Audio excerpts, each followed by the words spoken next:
Working memory, a core executive function, is a cognitive system with a limited capacity that is responsible for the transient holding, processing, and manipulation of information. Working memory is an important process for reasoning and the guidance of decision-making and behavior. Working memory is often used synonymously with short-term memory, but neuropsychologists have noted that the two forms of memory are distinct, particularly since they arise from different neural subsystems within the prefrontal cortex. Working memory is a short-term memory buffer that allows for the manipulation of stored information, while short-term memory is only involved in the short-term storage of information and does not entail the manipulation or organization of material held in memory. Working memory also develops later and at a slower pace than short-term memory. The multiple component models of working memory include proposed subsystems that store and manipulate visual images of verbal information, as well as a central executive that coordinates the subsystems.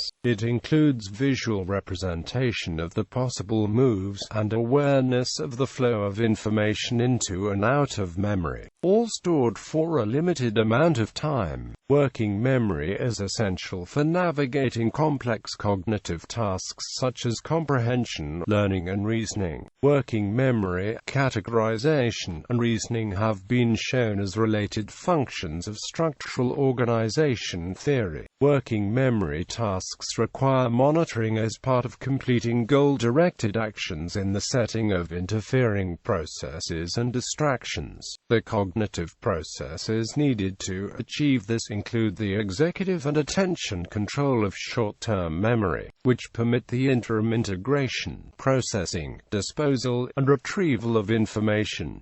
These processes are sensitive to age. Working memory is associated with cognitive development, and research shows that its capacity tends to decline with old age. Working memory is a theoretical concept central both to cognitive psychology and neuroscience. Theories exist both regarding the theoretical structure of working memory and the role of specific parts of the brain involved in working memory. Research identifies the frontal cortex, parietal cortex, anterior cingulate cortex, and parts of the basal ganglia as crucial. The neural basis of working memory has been derived from lesion experiments in animals and functional imaging in humans. History. The term working memory was coined by Miller, Galanta, and Pribram, and was used in the 1960s in the context of theories that likened the mind to a computer.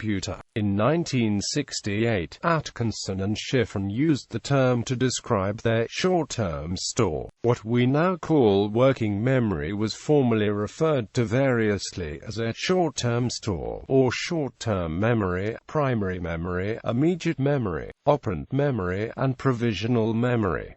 Short-term memory is the ability to remember information over a brief period. Most theorists today use the concept of working memory to replace or include the older concept of short-term memory, marking a stronger emphasis on the notion of manipulating information rather than passive maintenance. The earliest mention of experiments on the neural basis of working memory can be traced back to more than 100 years ago, when Hitzig and Ferrier described ablation experiments of the prefrontal cortex. They concluded that the frontal cortex was important for cognitive rather than sensory processes. In 1935 and 1936, Carlyle Jacobson and colleagues were the first to show the deleterious effect of prefrontal ablation on delayed response theories. Numerous models have been proposed for how working memory functions both anatomically and cognitively. Of those,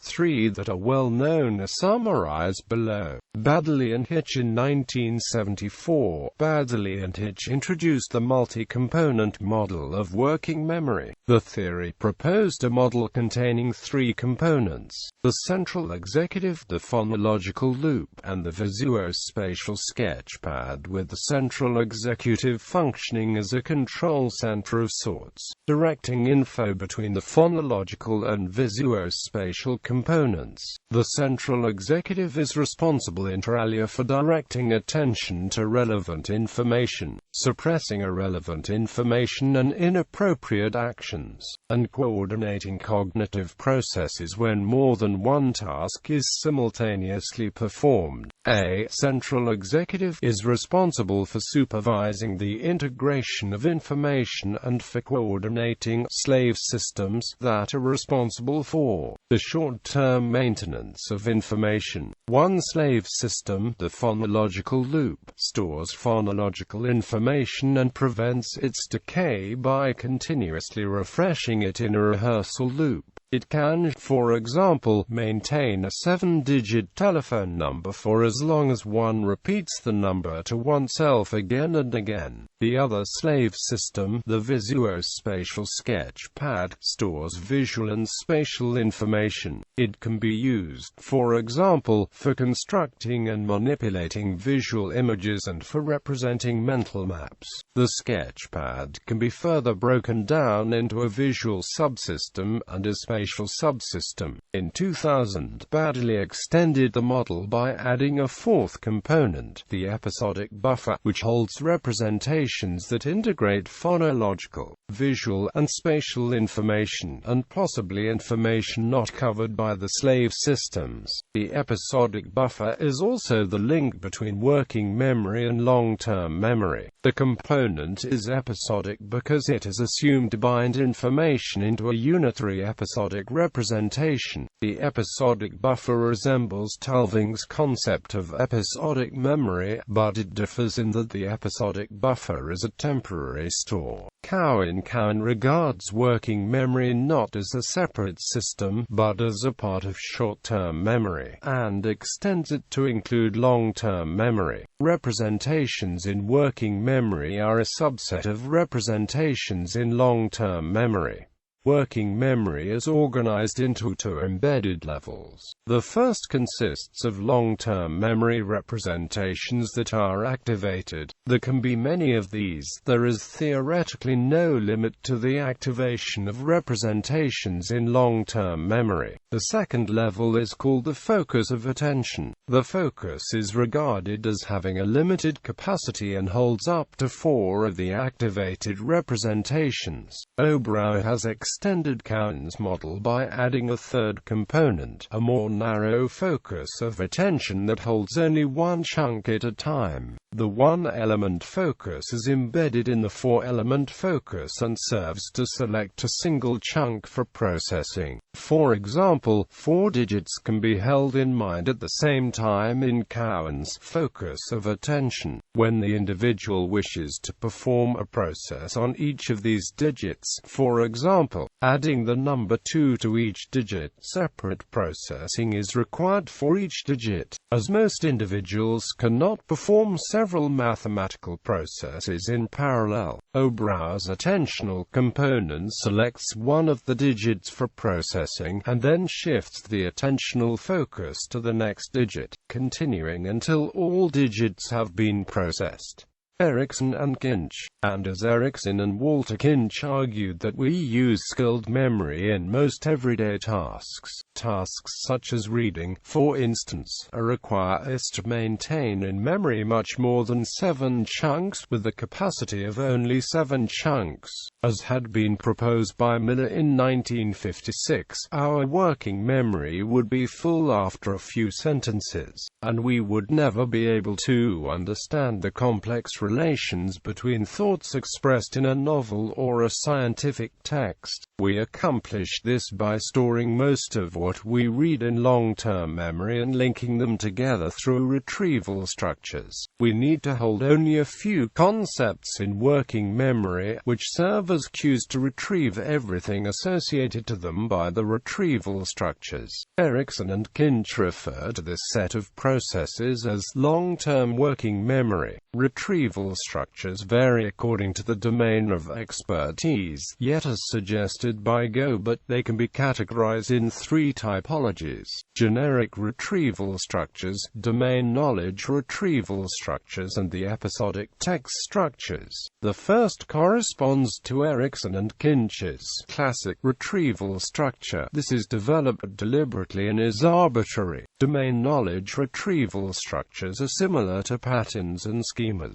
Episodic text structures function exclusively during text comprehension. Concerning this last typology, Kinch, Patel and Erikson consider that every reader is able to form an episodic text structure during text comprehension, if the text is well written and if the content is familiar. Using this last feature, Guida and colleagues have proposed the personalization method as a way to operationalize the long-term working memory. In a review of neuroimaging literature, Guida, Gobert, Tardieu and Nicholas provided physiological evidence in favor of the long-term working memory theory. Capacity. Working memory is generally considered to have limited capacity. The earliest quantification of the capacity limit associated with short-term memory was the magical number 7, suggested by Miller in 1956. He claimed that the information processing capacity of young adults is around 7 simultaneous elements, which he called chunks, regardless whether the elements are digits, letters, words, or other units. Later research revealed this number depends on the category of chunks used, and even on features of the chunks within a category. For instance, span is lower for long than short words. In general, memory span for verbal contents strongly depends on the time it takes to speak the contents aloud, and on the lexical status of the contents. Several other factors affect a person's measured span, and therefore it is difficult to pin down the capacity of short-term or working memory to a number of chunks. Nonetheless, Cowan proposed that working memory has a capacity of about 4 chunks in young adults, whereas most adults can repeat about 7 digits in correct order. Some individuals have shown impressive enlargements of their digit span, up to 80 digits. This feat is possible by extensive training on an encoding strategy by which the digits in a list are grouped, and these groups are encoded as a single unit. For this to succeed, participants must be able to recognize the groups as some known string of digits. One person studied by Erikson and his colleagues, for example, used an extensive knowledge of racing times from the history of sports in the process of coding chunks. Several such chunks could then be combined into a higher-order chunk, forming a hierarchy of chunks. In this way, only some chunks at the highest level of the hierarchy must be retained in working memory, and for retrieval the chunks are unpacked. That is, the chunks in working memory act as retrieval cues that point to the digits they contain. Practicing memory skills such as these does not expand working memory capacity proper. It is the capacity to transfer information from long-term memory that is improved, according to Erikson and Kinch. Working memory capacity is typically seen as a stable trait within an individual and is greatly influenced by genetic makeup. The capacity of working memory is also affected by situational factors like stress or anxiety, which can inhibit success. It is also important to note that capacity of working memory generally increases with age. When using different materials, the person who could recall 80 digits was not exceptional when it came to recalling words, measures and correlates. Working memory capacity can be tested by a variety of tasks. A commonly used measure is a dual-task paradigm, combining a memory span measure with a concurrent processing task, sometimes referred to as complex span. Dannemann and Carpenter invented the first version of this kind of task, the reading span, in 1980. Subjects read a number of sentences and tried to remember the last word of each sentence. At the end of the list of sentences, they repeated back the words in their correct order. Other tasks that do not have this dual task nature have also been shown to be good measures of working memory capacity. The question of what features a task must have to qualify as a good measure of working memory capacity is a topic of ongoing research. Measures of working memory capacity are strongly related to performance in other complex cognitive tasks, such as reading comprehension, problem solving, and with measures of intelligence quotient. Some researchers have argued that working memory capacity reflects the efficiency of executive functions, most notably the ability to maintain a multiple task-relevant representations in the face of distracting irrelevant information, and that such tasks seem to reflect individual differences in the ability to focus and maintain attention, particularly when other events are serving to capture attention. These effects seem to be a function of frontal brain areas. Several authors have proposed that symptoms of ADHD arise from a primary deficit in a specific executive function domain such as working memory, response inhibition, or a more general weakness in executive control. A meta-analytical review cites several studies that found significant lower group results for ADHD in spatial and verbal working memory tasks, and in several other F tasks. However, the authors concluded that F weaknesses neither are necessary nor sufficient to cause all cases of ADHD. Several neurotransmitters, such as dopamine and glutamate, may be both involved in ADHD and working memory. Both are associated with the frontal brain, self-direction and self-regulation, but cause-effect have not been confirmed. So it is unclear whether working memory dysfunction leads to ADHD, or ADHD distractibility leads to poor functionality of working memory, or if there is some other connection. Other researchers have argued that the capacity of working memory is better characterized as the ability to mentally form relations between elements, or to grasp relations in given information. This idea has been advanced, among others, by Graham Halford, who illustrated it by our limited ability to understand statistical interactions between variables.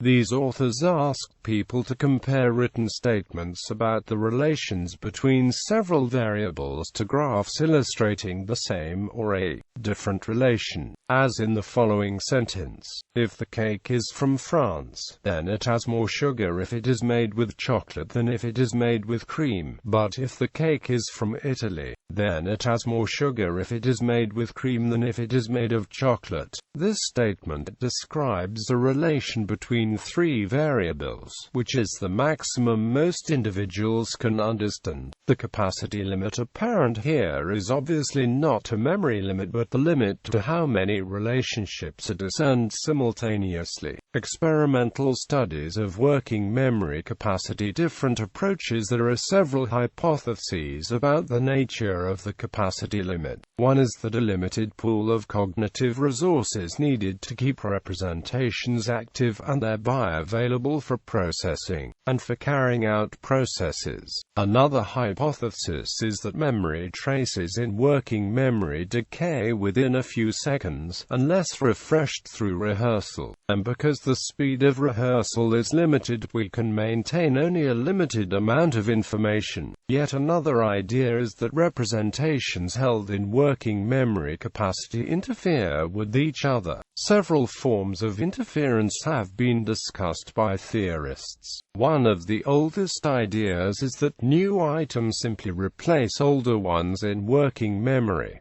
Another form of interference is retrieval competition. For example, when the task is to remember a list of 7 words in their order, we need to start recall with the first word. While trying to retrieve the first word, the second word, which is represented in proximity, is accidentally retrieved as well, and the two compete for being recalled. Errors in serial recall tasks are often confusions of neighboring items on a memory list. list, showing that retrieval competition plays a role in limiting our ability to recall lists in order, and probably also in other working memory tasks. A third form of interference assumed by some authors is feature overwriting. The idea is that each word, digit, or other item in working memory is represented as a bundle of features, and when two items share some features, one of them steals the features from the other. The more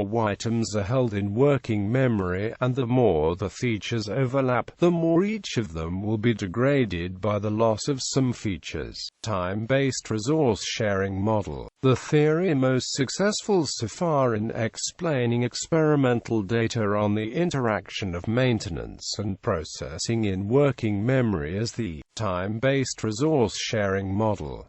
This theory assumes that representations in working memory decay unless they are refreshed. Refreshing them requires an attentional mechanism that is also needed for any concurrent processing task. When there are small time intervals in which the processing task does not require attention, this time can be used to refresh memory traces. The theory therefore predicts that the amount of forgetting depends on the temporal density of attentional demands of the processing task. This density is called cognitive load. The cognitive load depends on two variables: the rate at which the processing task requires individual steps to be carried out, and the duration of each step. For example, if the processing task consists of adding digits, then having to add another digit every half-second places a higher cognitive load on the system than having to add another digit every 2 seconds.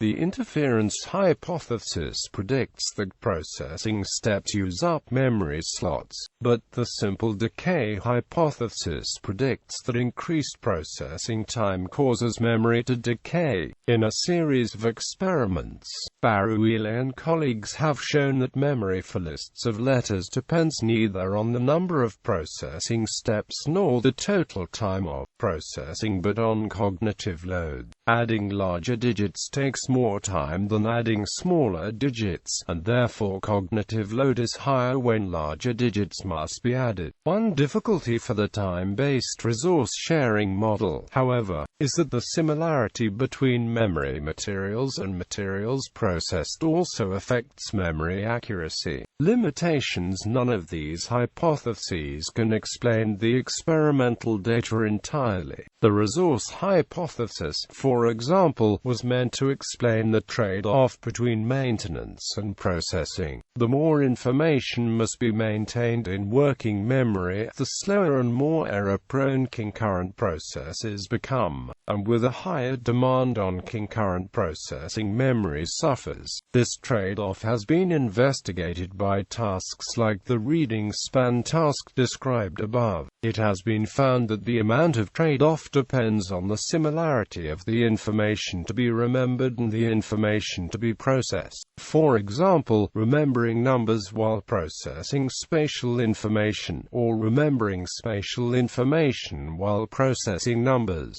impair each other much less than when material of the same kind must be remembered and processed. Also, remembering words and processing digits, or remembering digits and processing words, is easier than remembering and processing materials of the same category. These findings are also difficult to explain for the decay hypothesis, because decay of memory representations should depend only on how long the processing task delays rehearsal or recall, not on the content of the processing task. A further problem for the decay hypothesis comes from experiments in which the recall of a list of letters was delayed, either by instructing participants to recall at a slower pace, or by instructing them to say an irrelevant word 1 to 3 times in between recall of each letter. Delaying recall had virtually no effect on recall accuracy. The interference theory seems to fare best with explaining why the similarity between memory contents and the contents of concurrent processing tasks affects how much they impair each other. More similar materials are more likely to be confused, leading to retrieval competition, and they have more overlapping features, leading to more feature overwriting. One experiment directly manipulated the amount of overlap of phonological features between words to be remembered and other words to be processed. Those to be remembered words that had a high degree of overlap with the processed words were recalled worse,